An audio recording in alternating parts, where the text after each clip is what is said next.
நான் இன்றைக்கும் கூட ஒரு அழகான மோட்டிவேஷனல் வேர்ட்ஸ் மூலமா அவங்க எல்லாரையும் சந்திக்கிறதுக்கு மிகுந்த சந்தோஷம். நீதிமொழிகள் 28ஆம் அதிகாரம் 13ஆம் வசனம். தன் பாவங்களை மறைக்கிறவன் வாழ்வடைய மாட்டான், அவைகளை அறிக்கை செய்து விட்டு விடுகிறவனோ இரக்கம் பெறுவான். பிரியமானவர்களே, இங்க என்ன சொல்லப்பட்டிருக்குன்னு பாத்தீங்க அப்படின்னா, தன் பாவங்களை மறைக்கிறவன் வாழ்வடைய மாட்டான், ஆனால் அவைகளை அறிக்கை செய்து விட்டு விடுகிறவனோ இரக்கம் பெறுவான். இன்றைக்கும் கூட நம்மளுடைய வாழ்க்கையில பலவிதமான ஆசீர்வாதங்கள் தடைப்பட்டிருப்பதற்கான முக்கிய காரணம் நம்முடைய பாவங்கள் மன்னிக்கப்படாமல் இருப்பதுதான். பாருங்களேன், சில பேருக்கு நமக்கெல்லாம் இன்னும் தெரியவே இல்லை, எது எது பாவம்னே நமக்கு இன்னும் தெரியல. எது எது பாவம் என்றே தெரியாமல் நம்ம அதையெல்லாம் செய்து கொண்டு இதெல்லாம் பாவமே இல்லை அப்படிங்கிற ஒரு உணர்வில்லாத ஒரு சூழ்நிலையில நம்ம இன்னைக்கு இருந்துட்டு இருக்கோம். நமக்கு அந்த உணர்வே இல்லாத காரணத்தினால நம்ம அது பாவமே இல்லை அப்படின்னு நம்ம நினைத்து கொண்டிருப்பதுனால தேவனுக்கும் நமக்கும் இடையே ரொம்ப ரொம்ப விரிசல் ஏற்பட்டு கொண்டே போகிறது. பிரியமானவர்களே, நம்மளால ஆண்டவரோடு ஒப்புரவாகவே முடியவில்லை. இந்த பாவம் நமக்கும் ஆண்டவருக்கும் இடையே தடையாக இருக்கிறது. நம்மளுடைய ஆசீர்வாதங்கள் ஏன் பல நேரங்கள் நம்முடைய ஜபங்கள் கேட்கப்படாமல் இருக்கிறது, ஏன் நமக்கு ஆசீர்வாதங்கள் வராமல் இருக்குதுன்னு காரணம் நம்முடைய பாவங்கள் மன்னிக்கப்படவில்லை. அவர்கள் கடவுளுக்கு முன்பதாக மறைத்து வைத்திருக்கிறோம். அவைகள் நம்ம மறைக்காமல் ஆண்டவரிடத்துல அதை ஓப்பனா நம்ம சொல்லி, அப்பா என்னிடத்துல இந்த பாவங்கள் இருக்குன்னு சொல்லி நம்ம அறிக்கை செய்து நம்ம அதை விட்டு விட வேண்டுமா? அப்பொழுதுதான் நமக்கு தேவனிடத்துல இருந்து இரக்கம் கிடைக்கும். பிரியமானவர்களே, அவைகளை விட்டு விட வேண்டும். சுயபலத்தினால நம்ம அந்த பாவத்துல இருந்து நம்ம விடுதலை ஆகி வெளியில வர முடியாது. அவைகளை நம்மளாலே விட்டுட்டு வர முடியாது. ஆனால் தேவனால முடியும். தேவன் உதவி செய்தால் நம்மளால பாவத்துல இருந்து விடுதலையாகி அந்த பாவங்களை விட்டுவிட நம்மளால முடியும். அதுக்கு நாம செய்ய வேண்டிய காரியம், நம்மளுடைய பாவத்தை தேவனிடத்துல அறிக்கை செய்து அவைகளை விட்டுவிட மனது நம்ம இடத்துல இருக்க வேண்டும். இன்றைக்கு கூட நம்ம பலவிதமான பாவங்கள் இருக்கிறோம், ஆனா இது என்ன பாவம் அப்படின்னு நம்ம தெரியாம இருக்கிறோம். அந்த உணர்வு நம்ம இதுல இல்லாமல் இருக்கிறது. இன்றைக்கும் நம்ம பரிசுத்த ஆவியானவரை நம்ம வெல்கம் பண்ணுவோமானால், நம்ம இருதயத்துக்குள்ளாக பரிசுத்த ஆவியானவரை நம்ம அழைப்போமானால், அவர் நம்ம ஒரு இருதயத்துக்குள்ளாக வந்து இருந்து வாசம் பண்ணி பாவங்களை நமக்கு சுட்டி காட்டுவார். அவர் நீதியை குறித்தும் நியாயத்தை குறித்தும் அவர் கண்டித்து உணர்த்துவார். அதுதான் பரிசுத்த ஆவியானவருடைய வேலை. சோ நம்ம இன்னைக்கு கடவுளை நம்ம வெல்கம் பண்ண போறோம். நம்மளுடைய இதயத்துக்குள்ளாக நீங்க வாங்கப்பா, என்னிடத்துல என்ன பாவம் இருக்கிறது, நம்மை நாமே பாவம் இல்லை என்று சொல்வோமானால் நம்மை நாமே வஞ்சிக்கிறவர்களாக இருப்போம் என்று வேதம் சொல்லுகிறது. நமக்கு நாமே நம்ம இடத்துல பாவமே இல்லை, நான் என் இடத்துல எந்த பாவமே இல்லை அப்படின்னு நம்ம சொல்வோமானால் நம்மை நம்ம வஞ்சித்து கொண்டிருக்கிறோம். நம்மை நாமே வஞ்சித்து கொண்டிருக்கிறோம். அது எவ்வளவு பெரிய பரிதாபமான நிலை என்று பாத்தீங்களா? நம்ம மத்தவங்க நம்மள வஞ்சித்து இருந்தாங்கன்னா கூட அது ஒரு நியாயம் இருக்கு. ஆனா நாமளே வஞ்சித்து கொண்டிருக்கிறோமா? எப்படி? நமக்கு நாமே பாவம் இல்லை என்று சொல்லி. ஆகையினால நம்மளே நாமே நிதானித்து ஆராய்ந்து அறிய கடவோம். நிதானித்து நம்மளிடத்துல என்ன பாவம் இருக்கிறது என்று சொல்லி நம்மை நாமே ஆராய கடவோம். இந்த மாடெல்லாம் பார்த்திருக்கீங்களா? அதெல்லாம் சாப்பிட்ட உணவை சும்மா இருக்கிற டைம் ஆல்ரெடி சாப்பிட்டாச்சு, அது திரும்ப எடுத்து அது திரும்ப என்ன செய்யும், அதை சூ பண்ணும். அதே மாதிரி இன்றைக்கும் நம்ம தனியா இருக்கிற நேரங்கள்ல இன்றைக்கு நம்ம என்ன பாவம் பண்ணோம், ஏதாவது ஒரு விதத்துல தேவனை துக்கப்படுத்தினோமா? இன்றைய நாள் முடிவுல நம்ம இந்த நாள் ஃபுல்லா நம்ம செஞ்ச பாவங்கள் ஏதாவது இருக்குமா? அநீதியா ஏதாவது பண்ணியிருந்தோமா? எங்கேயாவது ஒரு இடத்துல போய் பேசியிருந்தோமா? ஏதாவது ஒரு இடத்துல தேவனை துக்கப்படுத்தியிருந்தோமா? பரிசுத்த ஆவியானவரை படுத்திருந்தோமா அப்படின்னு சொல்லி நம்ம யோசிக்கணும். அதற்காகவே நம்ம அழைக்கப்படுகிறோம். பழைய ஏற்பாட்டு காலத்துல ஒரு 10 கட்டளைகள் உண்டுல, எல்லாருக்கும் தெரியல. களவு செய்யக்கூடாது, பொய் சொல்லக்கூடாது, கொலை செய்யக்கூடாது, பிறனுடைய பொருளை இச்சிக்க கூடாது, பிறனுடைய மனைவியை பார்த்து இச்சிக்க கூடாது, விபச்சாரம் செய்யக்கூடாது. இது எல்லாமே நமக்கு பழைய ஏற்பாட்டு காலத்துல கத்தர் கொடுத்த கட்டளைகள். இதெல்லாம் நமக்கு தெரியும், இதெல்லாம் நம்ம ஓரளவுக்கு ஃபாலோ பண்ணுவோம் வைங்களேன். ஆனா அந்த பொய் சொல்லுகிறது காரியம் ரொம்ப கடினம். அது சர்வசாதாரணமாகவே நம்ம பேச்சு வழக்குலயும் ஈஸியா வந்துருது இல்லையா? சோ அந்த பெரிய பெரிய கொலை பண்ற குற்றமோ நம்மள பெரிய பெரிய குற்றங்கள் நம்ம பண்ண போறது இல்ல. ஆனா இந்த சிறிய சிறிய குற்றங்கள் கூட சிறு துள்ளி பெருவெள்ளம் என்று சொல்வதை போல நம்ம அன்றாட வாழ்க்கையில நம்ம சின்ன ஒரு பொய் சொல்லிட்டோம் வைங்களேன், ஒரு சின்ன பொய் தானே அப்படின்னு நம்ம நினைக்கலாம். ஆனால் அதெல்லாம் சேர்த்து சேர்த்து சேர்த்து ஒரு பெரிய ஒரு குவியலாக நமக்கும் தேவனுக்கும் இடையே நிற்கும் பாருங்க பிரியமானவர்களே. நம்ம வாயின் வார்த்தைகளை நம்ம இன்னைக்கு எப்படி இருந்தோம், நம்ம வாயின் வார்த்தைகளை நம்ம காத்து கொண்டோமா, தேவனுக்கு பிரியமில்லாத ஏதாவது காரியங்கள் நம்ம பேசணுமா, அப்படி எல்லாம் நம்ம யோசித்து பார்க்க அழைக்கப்படுகிறோம். இத பழைய ஏற்பாட்டின் காலத்துல தேவன் நமக்கு சொன்னது. புதிய ஏற்பாட்டின் காலத்துல எல்லா பிரமாணங்களையும் அடக்கி அவர் ஒரே இதாக சொல்லுகிறார். உன்னிடத்தில் நீ அன்பு கூறுவதை போல பிறனிடத்திலும் அன்பு கூறுவாயாக. அதுல எல்லாமே அடங்கிடுது இல்லையா? அப்படின்னு இடத்துல நம்மளால எப்படி அன்பு கூற முடியும்? இப்போ நம்ம மாதிரியே இருக்கிற இன்னொருத்தவங்களோட நம்மளோட வேவ் லென்த் ஒன்றோடு ஒன்று இணைந்து ஒரு பிரச்சனையும் இல்லாம காமா போகும். இது நமக்கும் இன்னொருத்தர்களுக்கும் ஒற்றுமை இல்லாத ஒரு சூழ்நிலையா இருக்கும் பொழுது அவங்களுடைய காரியங்கள் நம்மளோட ஒத்து போகாத நேரத்துல நமக்கும் அவங்களுக்கும் என்ன வருது? இடையே ஒரு விரிசல் வருது இல்லையா? அதுக்காக தான் தேவன் சொல்கிறார், அவன் தனக்கானவைகளை அல்ல பிறனுக்கானவைகளையே நோக்குவானாக. நம்மளை பத்தி யோசிக்கிறதுக்கு முன்னாடி அவங்களோட ஃபீலிங்ஸ பத்தியும் அவங்களுடைய முக்கியத்துவத்தை பத்தியும் நம்ம யோசிச்சோமானால் இந்த ஒத்து போகாம இருக்கிற இந்த சூழ்நிலைக்குள்ளாக நம்ம தள்ளப்பட மாட்டோம். நம்மிடத்தில் அன்பு கூறுவதை போல பிறனிடத்திலும் அன்பு கூற வேண்டும். ஒருவன் உன்னை ஒரு மைல் தூரம் பலவந்தம் படுத்தினால் அவனோடு கூட நீ இன்னும் ஒரு மைல் தூரம் நட அப்படின்னு சொல்கிறார். ஒரு மைல் தூரம் ஒருத்தரோட நம்ம டிராவல் பண்றோம், அவங்க நம்ம ரொம்ப ஹர்ட் பண்றாங்க, ரொம்ப நம்ம கஷ்டப்படுத்துறாங்க, அப்பா எப்படா அடுத்த ஸ்டாப் வரும், அவங்கள விட்டு நம்ம போகலாம் அப்படின்னு நம்ம நினைக்காம அவங்க கூட நம்ம இன்னும் ஒரு மைல் தூரம் நீ போ அப்படின்னு தேவன் சொல்லுகிறார். உன்னை ஒரு கன்னத்தில் ஒருவன் அறைந்தால் நீ அவனுக்கு மறு கன்னத்தையும் காட்டு என்று தேவன் சொல்லுகிறார். இது நம்மளால முடியுமா? முடியாது. இதுக்கு பரிசுத்த ஆவியானவருடைய உதவி நமக்கு மிகவும் அவசியம்.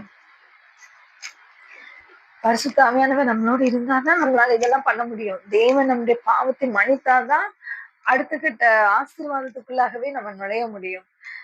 நான் தினமும் நான் மோட்டிவேஷனலா உங்களுக்கு எல்லாம் சொல்லலாம். தேவன் உங்களை ஆசீர்வதிக்க போறாரு.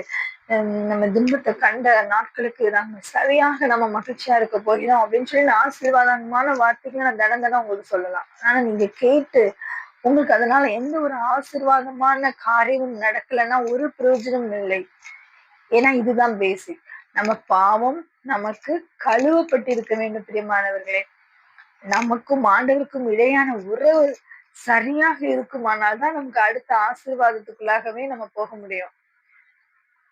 பாத்தீங்களா? ஏன்னா நம்மளுடைய பாவமே நமக்கும் ஆண்டவருக்கும் இடையே ஒரு வால் மாதிரி ஆண்டவருடைய முகத்தை மறைத்து கொண்டிருக்குமே. ஆனால் நம்ம பேசுகிறது அவருக்கு எப்படி கேட்கும்? நம்மளுடைய நிலைமை எப்படி அவருக்கு தெரியும்? அவர் பாவத்தை பாராத சுத்த கண்ணர் அல்லவா? நம்மளுடைய பாவத்தை அவரால் பார்க்கவே முடியாது. நம்ம பாவத்துல வாழ்ந்துட்டு இருந்தோம்னா தேவனால நம்மளை பார்க்கவே முடியாது. அவர் பரிசுத்தர். அவரிடத்துல பரிசுத்தம் இல்லாமல் ஒருவனும் தேவனை காணவே முடியாது, தரிசிப்பதில்லை. ஆகையினால் இன்றைக்கு நாம் நம்மை சுத்திகரிப்பதற்காக அழைக்கப்படுகிறோம். ஏன்னா பாவத்தின் சம்பளம் மரணமாக இருக்கிறது. தேவ ஆவியானவர் இயேசு கிறிஸ்து பாவத்தின் சம்பளமாகிய மரணத்தை சிலுவையில ஜெயமாக வெற்றி சிறந்தார் பாருங்களேன். அவர் வெற்றி சிறந்ததுனால நம்மளாலையும் இந்த பாவத்தை ஜெயிக்க முடியும். இன்றைக்கு பலவிதமான அடிமைத்தனத்துல நம்ம இருக்கலாம், பலவிதமான பாவத்துல நம்ம சிக்கி கொண்டு இருக்கலாம். ஆனா அந்த சிக்கலான அந்த சங்கிலிய நம்மளால உடைக்க முடியாது. ஆனா இயேசுவின் ரத்தம் உடைக்கும் பிரியமானவர்களே. உங்களால விட முடியாத பாவத்தை தேவனுடைய சமூகத்துல அறிக்கையிடுங்க. நம்ம பண்ண வேண்டியதுன்னா அறிக்கையிடுவது மாத்திரம்தான். அப்பா என்னால இந்த பாவத்தை விட முடியல, எனக்கு இந்த பாவத்துல இருந்து விடுதலை வேணும் அப்படின்னு சொல்லி அவருடைய சமூகத்துல நம்ம அறிக்கையிடணும். அவர் ரத்தத்தினால் அவர் நம்மளை மீட்டுக் கொள்ளுவார் பிரியமானவர்களே. திரும்ப அந்த பாவத்தை பத்தியான நினைவுகளே இல்லாம நம்ம முழுவதுமாக பரிசுத்தமாக்கப்படுவோம். அப்படிப்பட்ட ஒரு எண்ணமே நமக்கு வராது பாருங்களேன். அந்த அளவுக்கு ஒரு பரிசுத்த வாட்டியாக நம்மளை தேவன் மாற்றி விடுவார். ஏன்னா ரட்சிப்பு கர்த்தருடையது. நம்மளால நாம ரட்சிக்க முடியாது. தேவன் நம்மளை ரட்சித்தார்கள் ஒழிய நம்மை நாமே ரட்சிக்க முடியாது. ரட்சிப்பு கர்த்தருடையது. ஆகையினால நம்ம அநேக மோட்டிவேஷனலான காரியங்களை நம்ம கேட்கலாம்.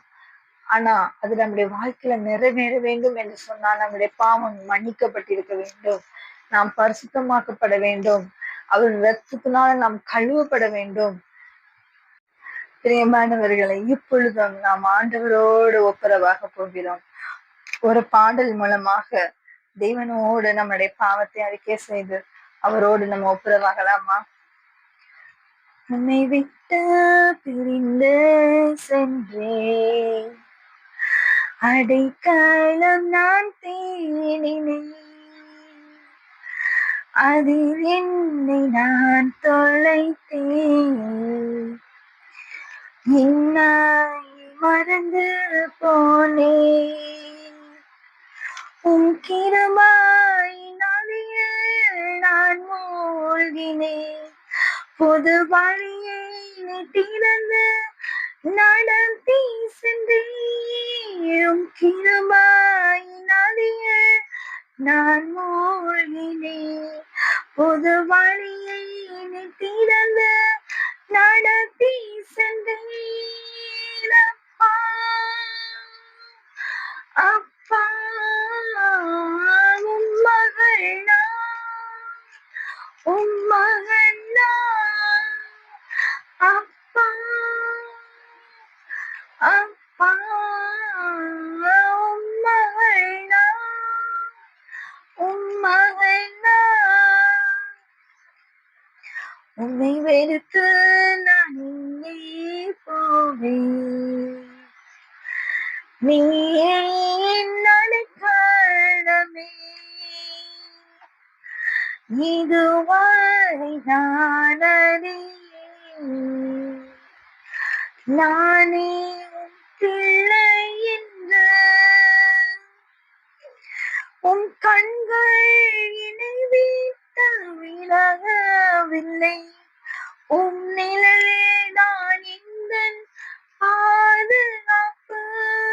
உன் கண்கள் என்னை விட்டு விலகவில்லை, உன் நிழலே நான் எந்தன் பாதுகாப்பு. அப்பா உம் மகள் நான், உம் மகன் நான். அப்பா அப்பா உம் மகள் நான், உம் மகன் நான். கண்ணின் மணிதானே அப்பா, உம் கண்ணின் மணிதானே அப்பா, கண்ணின் மணிதானே அப்பா, உம் கண்ணின் மணிதானே அப்பா. தள்ளாமலும் விட்டு விலகாமலும் அவமானத்திலிருந்தென்னை காப்பாற்றினீர், தள்ளாமலும் விட்டு விலகாமலும் அவமானத்திலிருந்தென்னை காப்பாற்றினீர், தள்ளாமலும் விட்டு விலகாமலும் அவமானத்திலிருந்தென்னை காப்பாற்றினீர், தள்ளாமலும் விட்டு விலகாமலும் அவமானத்திலிருந்தென்னை காப்பாற்றினீர். அணைத்துக் கொண்டீர், என்னை முத்தம் செய்தீர், இரட்டை களைத்து எனக்கு வஸ்திரம் தந்தீர். அணைத்துக் கொண்டீர், என்னை முத்தம் செய்தீர், இரட்டை களைத்து எனக்கு வஸ்திரம் தந்தீர். அப்பா அப்பா உம் மகள் நான், உம் மகன்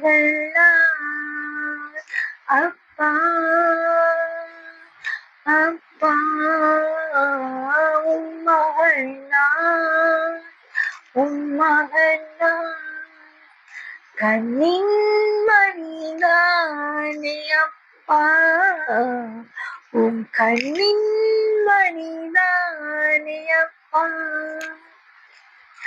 கண்ணின் மணிதானே அப்பா, உம் கண்ணின் மணிதானே அப்பா.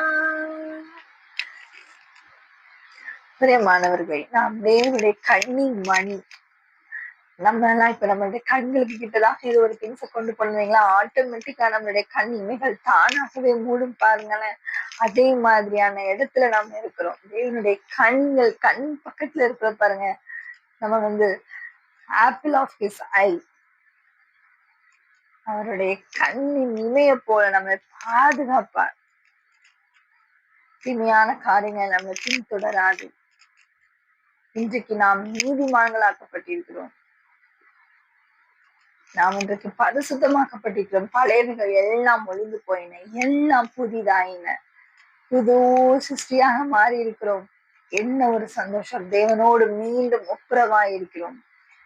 இதோடு நம்ம உலகத்துக்குள்ளாக கடந்து செல்ல போகிற பிரியமானவர்களை மறந்துடாதீங்க. நம்மளுடைய பாவம் மன்னிக்கப்பட்டிருக்க வேண்டும், நாம் சுத்திகரிக்கப்பட்டிருக்க வேண்டும். தேவனோடு ஒரு உறவை நம்ம மேம்படுத்த வேண்டும். அப்பொழுதுதான் நமக்கு உலக பிரகாரமான ஆசீர்வாதங்களா இருந்தாலும் சரி, ஆவிக்குரிய ஆசீர்வாதங்களா இருந்தாலும் சரி நமக்கு கிடைக்கும்.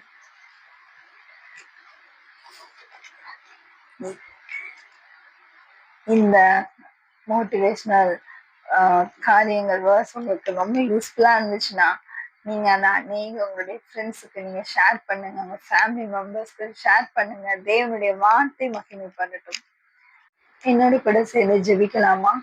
அன்பின் தகப்பனே, நிசப்பா, அந்த நல்ல நேரத்துக்காக உமக்கு நன்றி தகப்பனே. எங்களோடு நீ பேசுனீங்கப்பா, பாவத்தை குறித்து எங்களோட பேசுனீங்கப்பா. நாங்க பாவத்துக்கு சத்து நீதிக்கு பிழைக்கணும் என்று எங்களோட பேசியிருக்கீங்கப்பா. ஆண்டவரே, நாங்கள் பாவ மன்னிப்பு பெறாமலப்பா எந்த விதமான ஆசீர்வாதத்தை நாங்கள் பெற முடியாதப்பா.